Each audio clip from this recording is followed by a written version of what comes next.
करेंगे जो 1 से लेकर 100 तक जाएगा, लेकिन फिलहाल हम देखने वाले हैं 100 से लेकर 200 चैप्टर्स के बीच में, जो 100 से लेकर 200 क्वेश्चंस के बीच में जो भी क्वेश्चन चैप्टर हुए हैं उसको अभी हम उठाए हैं पेट्रोलियम रिफाइनरी को। और चूंकि पेट्रोलियम रिफाइनरी से ही शुरू किए थे तो हम पेट्रोलियम रिफाइनरी को उठाए हैं और 100 से लेकर के आगे बढ़ते हैं।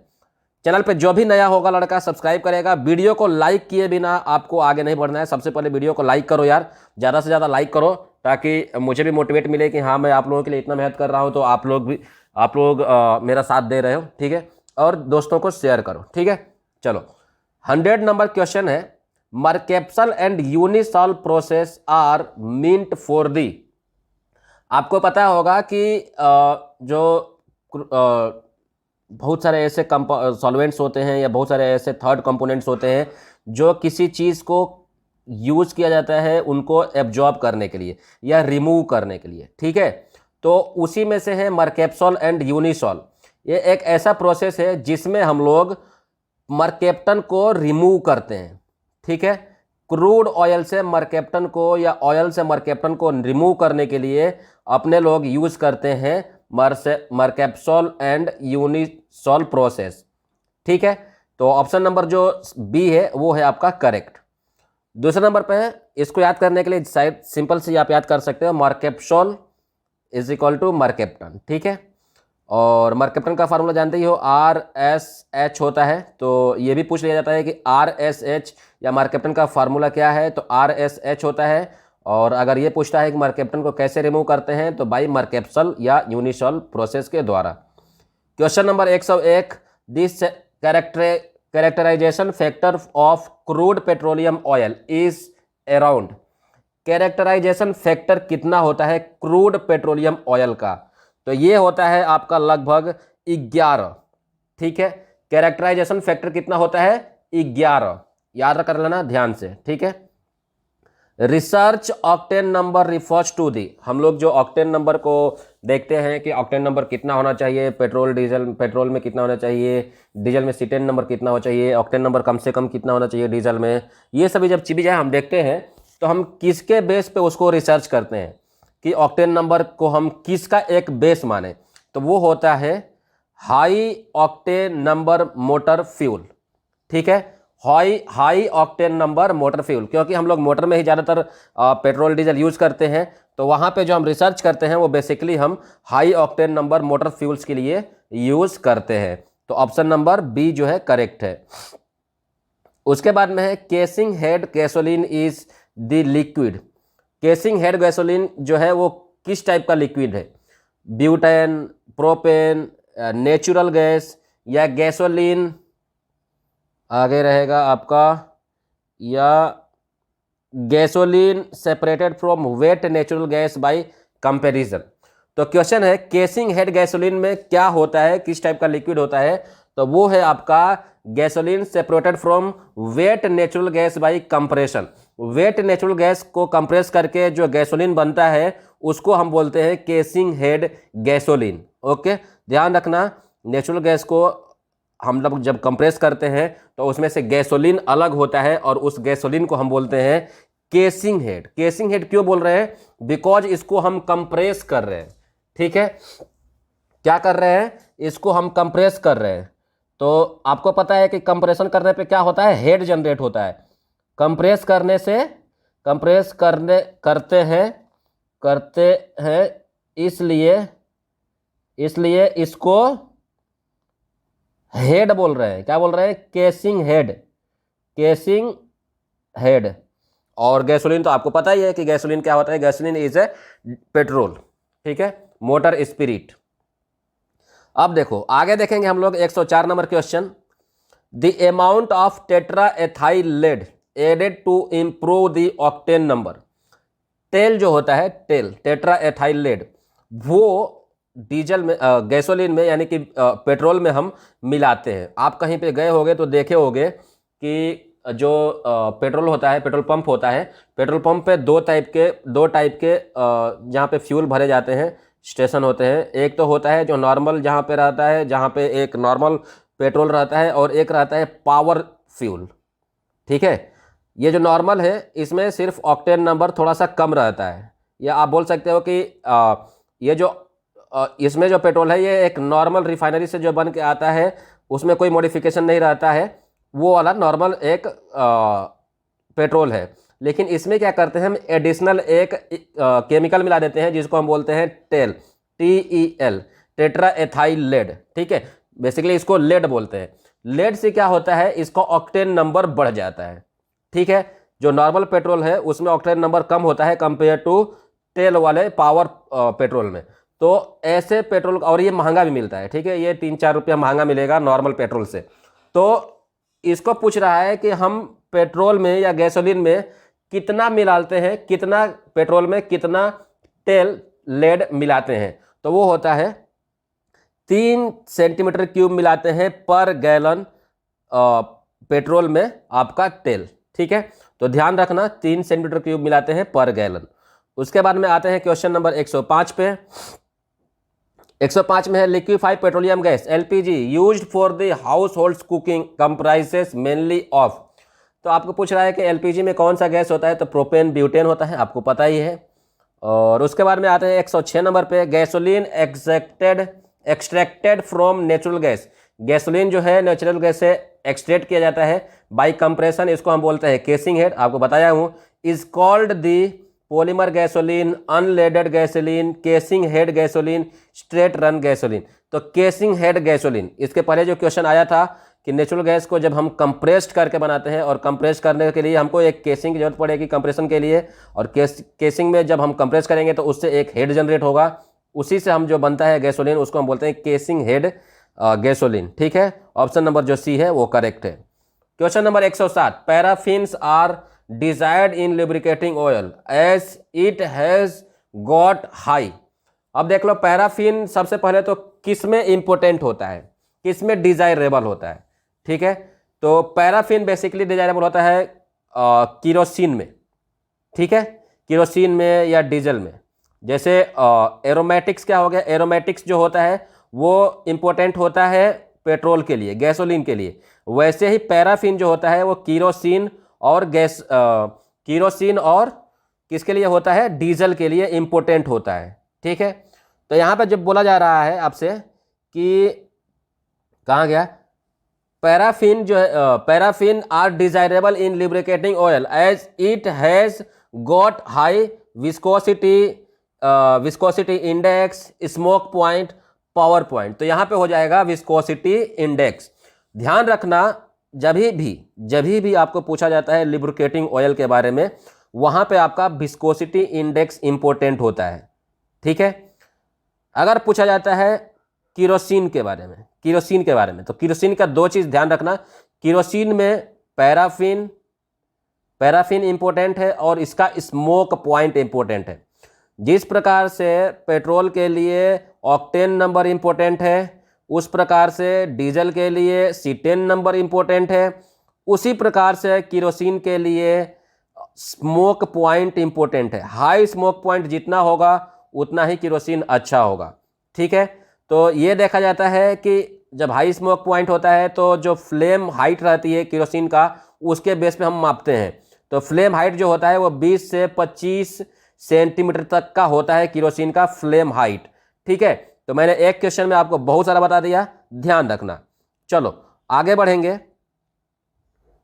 क्वेश्चन नंबर 108 में बोल रहा है ये कि tetra ethyl lead TEL is added to petrol increase its octane number because its octane number is between 1500 between around 100 between 50 to 100 and less than 25।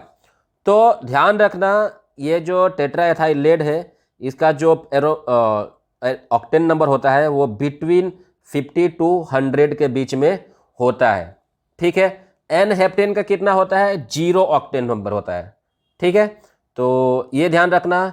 और एक आता है एविएशन फ्यूल का ऑक्टेन नंबर कितना होता है, 100 होता है। ठीक है, तो ये हो गया आपका, क्या हो गया, ऑक्टेन नंबर एविएशन फ्यूल का कितना हो गया, aviation fuel 100 octane, n heptane zero octane. ये क्वेश्चन है, आगे पहले ही क्वेश्चन है सभी। आपको मिलेगा, ये आपका है एन हेप्टेन। क्वेश्चन नंबर 8 रहेगा आपका, n heptane is equal to 0 रहेगा। ठीक है, और चलो अब आगे देखेंगे यार। Question number 109। तो जैसे मैंने बताया दिया है आपको 108 में कि 108 जो टेट्राएथाइलेट होता है उसमें जो एरोमेटिक कंटेंट होता है वो 50 से लेके 100 के बीच में होता है। Question number 109, the characterization factor of a crude oil is calculated as 12.5।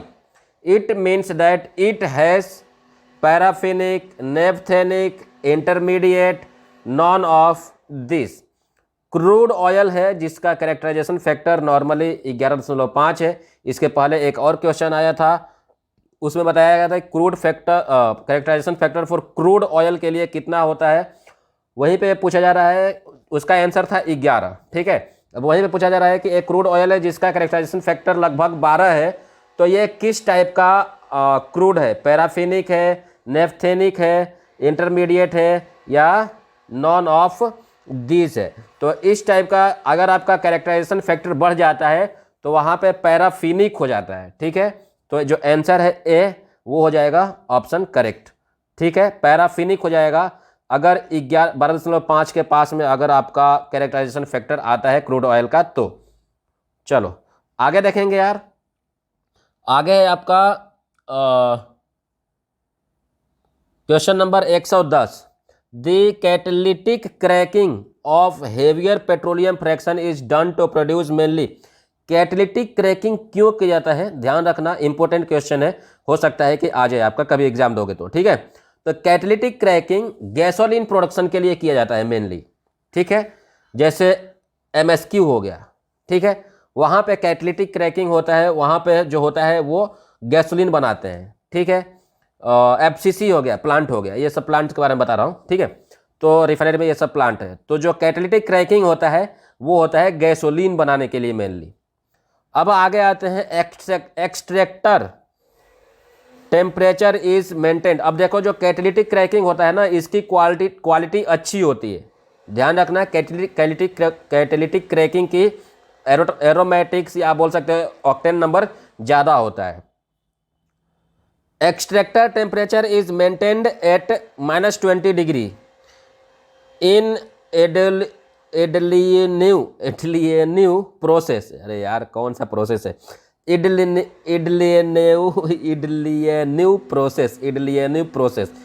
Process of reduce the.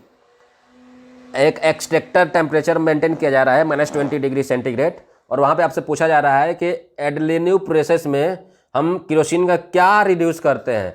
Smoke point, paraffin, aromatic, naphthene. Important question है, अगर आपको पता रहेगा केरोसिन का बेसिक चीज़ें तो आप बता दोगे। क्वेश्चन नंबर 111, ध्यान देना। मैंने इसके पहले एक क्वेश्चन बताया था आपको कि जो केरोसिन होता है उसमें 2-3 चीज़ें इंपॉर्टेंट होती है। सबसे पहला होता है हाई स्मोक पॉइंट होना चाहिए। ठीक है, तो वो केरोसिन अच्छा माना जाता है। हाई पैराफिन होना चाहिए, तो वो क्या बोलते हैं, केरोसिन अच्छा होगा। अब यहाँ पे बोला जा रहा है कि हम एक ऐसा प्रोसेस यूज कर रहे हैं जिसमें हम केरोसिन के कुछ पार्ट को रिमूव कर रहे हैं, रिड्यूस कर रहे हैं। तो स्मोक पॉइंट को तो रिड्यूस नहीं करेंगे क्योंकि उससे आपकी जो क्वालिटी है केरोसिन की वो ख़राब हो जाएगी।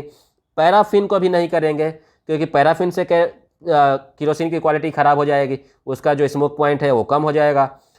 हम यूज़ करते हैं एरोमेटिक्स रिड्यूस करने के लिए, क्योंकि एरोमेटिक्स किसके लिए बना है? गैसोलीन के लिए, पेट्रोल के लिए। तो ध्यान रखना, एरोमेटिक्स केरोसिन से निकालने के लिए हम इडली प्रोसेस का यूज़ करते हैं। ठीक है, अब आते हैं question number 112। Mercaptan is represented by. Mercaptan को हम किससे रिप्रेजेंट करते हैं? RCOOH, इसके पहले मैंने बताया था आप लोगों को, RSH, RSR, RSR-।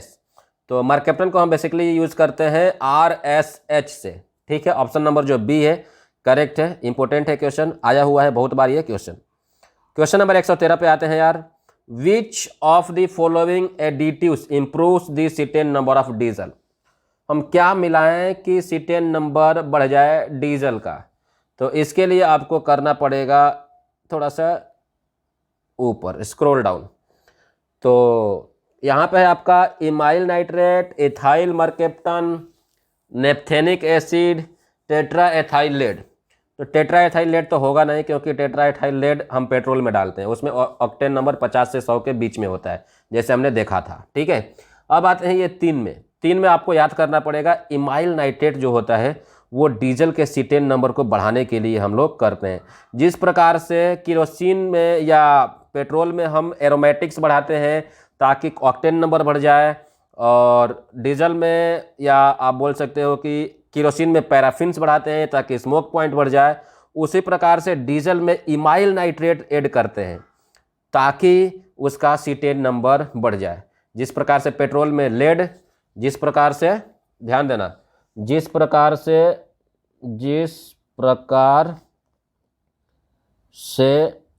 पेट्रोल में लेड बढ़ाते हैं, लेड डालते हैं ऑक्टेन नंबर बढ़ाने के लिए,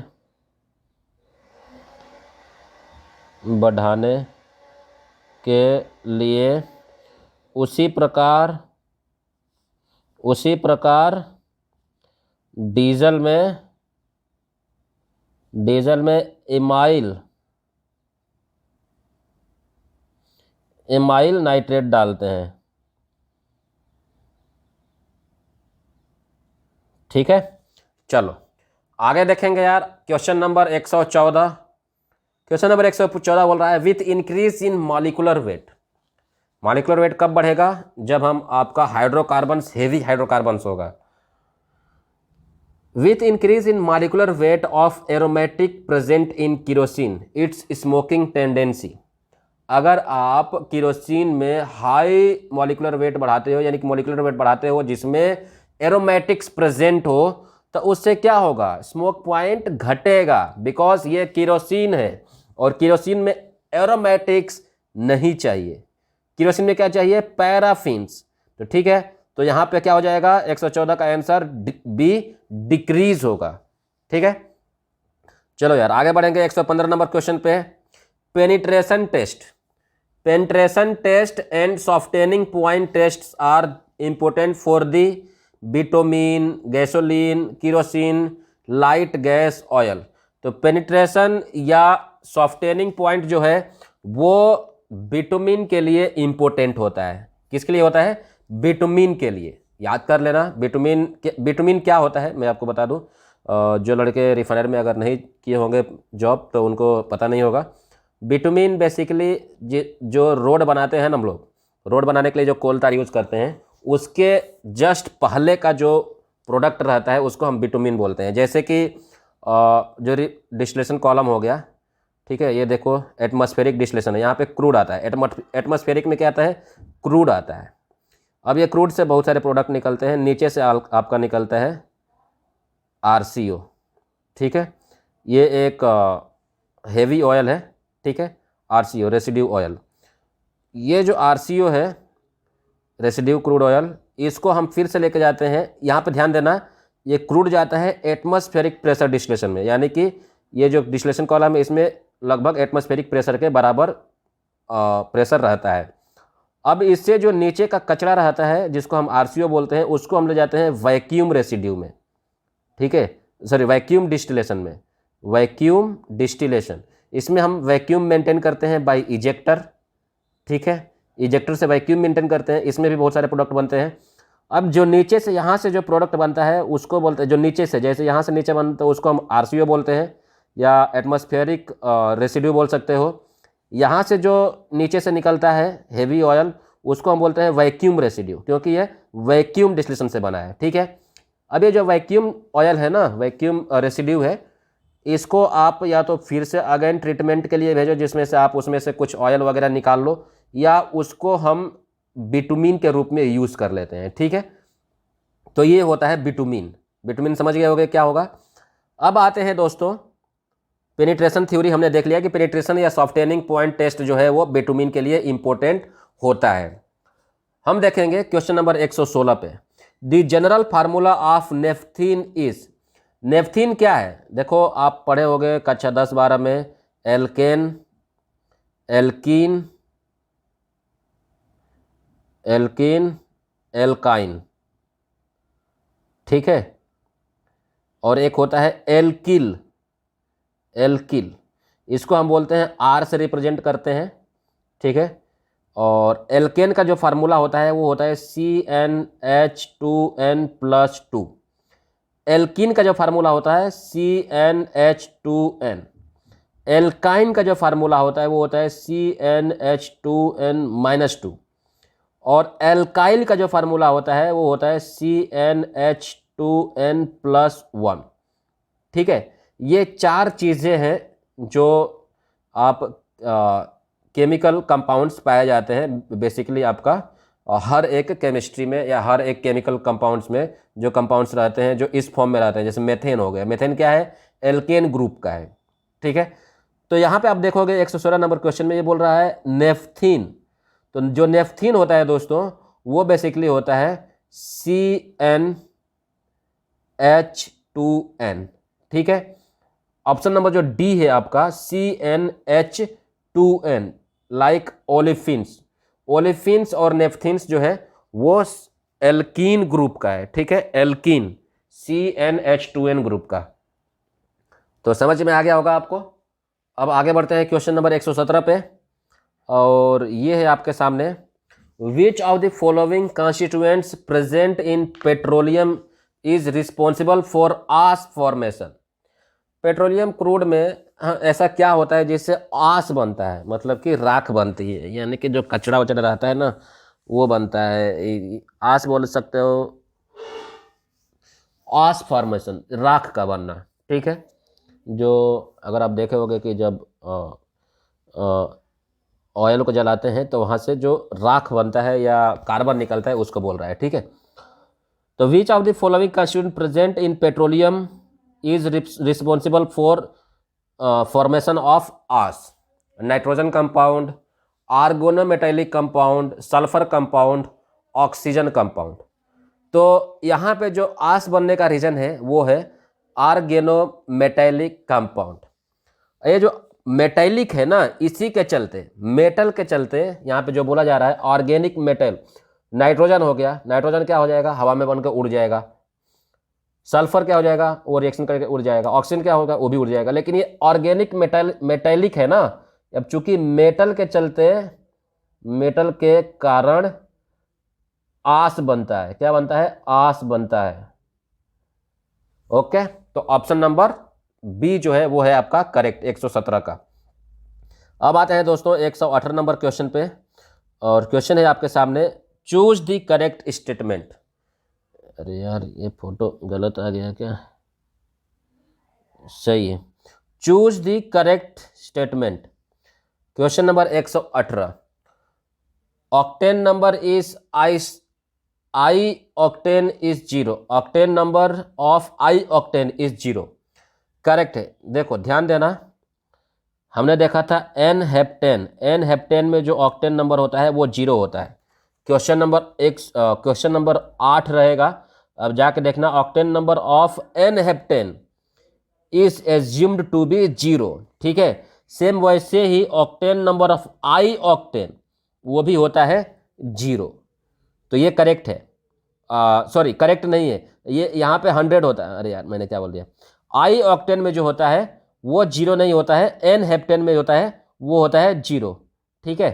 तो ये हो गया आपका गलत ऑप्शन, ठीक है। अब आते हैं कि ऑप्शन नंबर दूसरे पे, octane number of paraffins increases with increasing number of carbon atoms. तो कार्बन एटम बढ़ने से कोई ऑक्टेन नंबर नहीं बढ़ता है, ठीक है, ये भी आपका गलत है। ऑप्शन नंबर सी है आपके सामने, branched chain paraffins have higher octane number than straight chain paraffins with same number of carbon atoms, और ये क्वेश्चन सही है। 2-3 एक और क्वेश्चन है इससे रिगार्डिंग कि जो ब्रांच्ड चेन है उसमें क्या ऑक्टेन नंबर ज़्यादा होता है कंपेयर टू स्ट्रेट रन के, तो यस करेक्ट है। Branched chain paraffins have higher octane number compare to straight. Branch chain मतलब क्या हो गया, मान लो एक हाइड्रोकार्बन है जो इस फॉर्म में बन रहा है, C single bond H single bond C double bond H CH2 ऐसे इस फॉर्म में कुछ बन रहा है। ब्रांच वाला क्या है, C सिंगल बॉन्ड H, इधर भी बन रहा है CH2, इधर भी बन रहा है कुछ, इधर भी बन रहा है, इधर भी बन रहा है, इधर भी बन, तो ये ब्रांच रूप में, ये इसमें जो बॉन्ड्स है वो बहुत सारे हैं, ठीक है।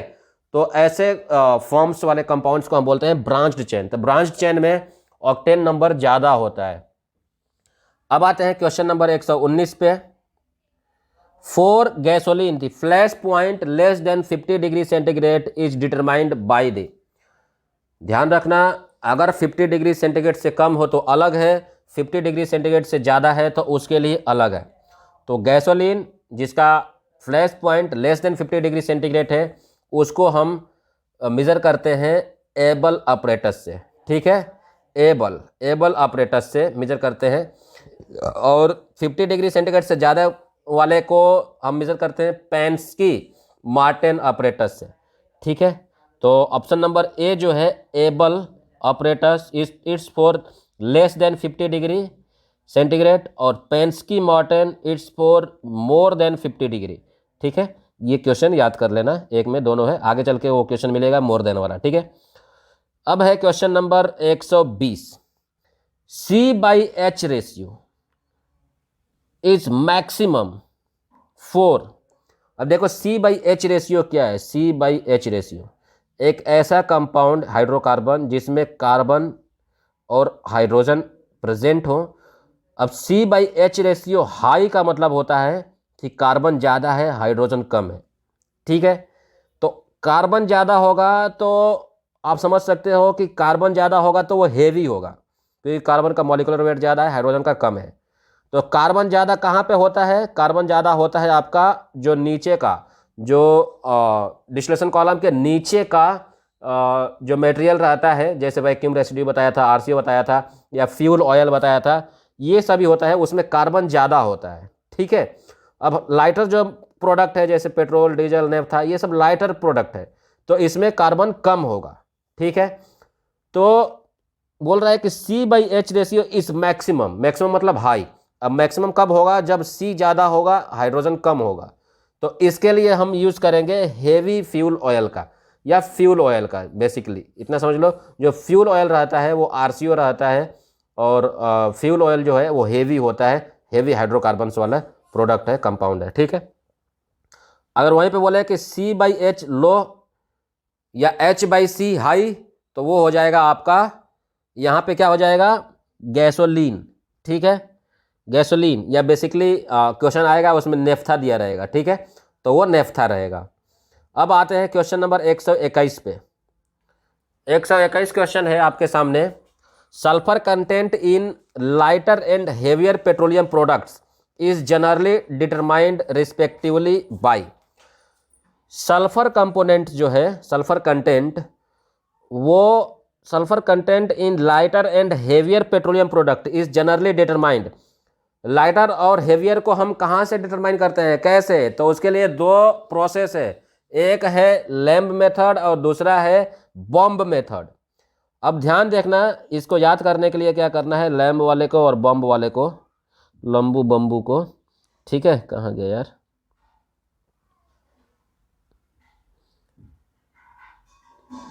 एक 121 के बाद में 122, ये रहा, ये है क्वेश्चन था, sulphur content in lighter and heavier petroleum products is generally determined by the. Petroleum product में जो सल्फर कंटेंट होता है वो लाइटर और हेवियर को हम कैसे मेजर करते हैं, तो वो होता है लैंप मेथड और बॉम्ब मेथड। देखो यहाँ पे बॉम्ब और लैंप दोनों दिया है, ध्यान रखना, लाइटर के लिए, लाइटर सरफेस के लिए यानी कि कम सरफेस के लिए हम यूज़ करते हैं लैंप,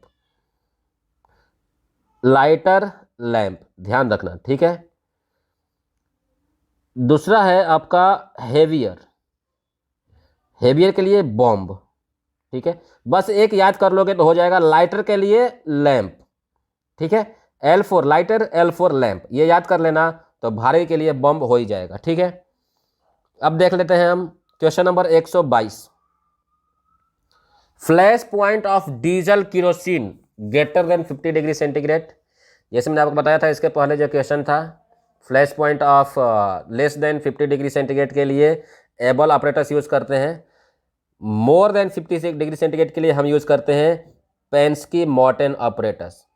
ठीक है, तो ये हो गया आपका क्वेश्चन नंबर 122 का ऑप्शन नंबर बी जो करेक्ट है। अब आते हैं क्वेश्चन नंबर 123 पे, लेस के लिए एबल है। ठीक है, 123 पे, which is almost absent in crude petroleum. ध्यान देना, इंपॉर्टेंट क्वेश्चन है। कौन सा क्रूड पेट्रोलियम ऑलमोस्ट क्रूड में एब्सेंट होता है, ना के बराबर होता है? तो वो है मरकेप्टन। क्रूड में मरकेप्टन नहीं होता है। जैसे हम जो खुदाई करके आता है जमीन के अंदर से जो क्रूड निकालते हैं, ठीक है, उसमें मरकेप्टन बहुत कम या ना के बराबर होता है।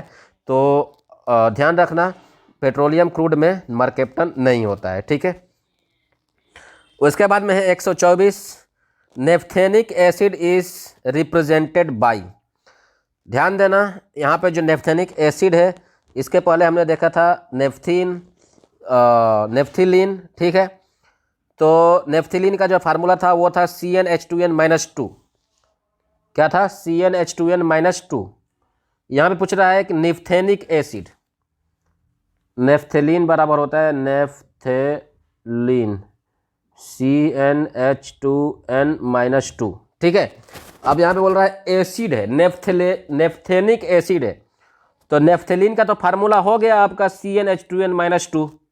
ठीक है, अब जब एसिड बोल दिया तो उसमें ऑक्सीजन कंपाउंड जुड़ जाएगा, तो वो बन जाएगा आपका नेफ्थेनिक एसिड। ठीक है, तो ऑप्शन नंबर जो बी है वो हो जाएगा करेक्ट। अब आगे एक क्वेश्चन और आएगा कि नेफ्थेनिक एसिड की कौन सा कंपाउंड है, तो वो हो जाएगा ऑक्सीजन कंपाउंड। आगे क्वेश्चन आएगा ये, ठीक है, देखेंगे। चलो, तो ये हो गया आपका नेफ्थेनिक कंपाउंड का। एक और क्वेश्चन आता है, नेफ्थेनिक क्रूड से हाई क्वालिटी बिटुमिन बनता है। ठीक है, ये भी क्वेश्चन आगे आएगा कि नेफ्थेनिक क्रूड से किस टाइप का क्या बनता है, तो वो होता है हाई क्वालिटी बिटुमिन बनता है।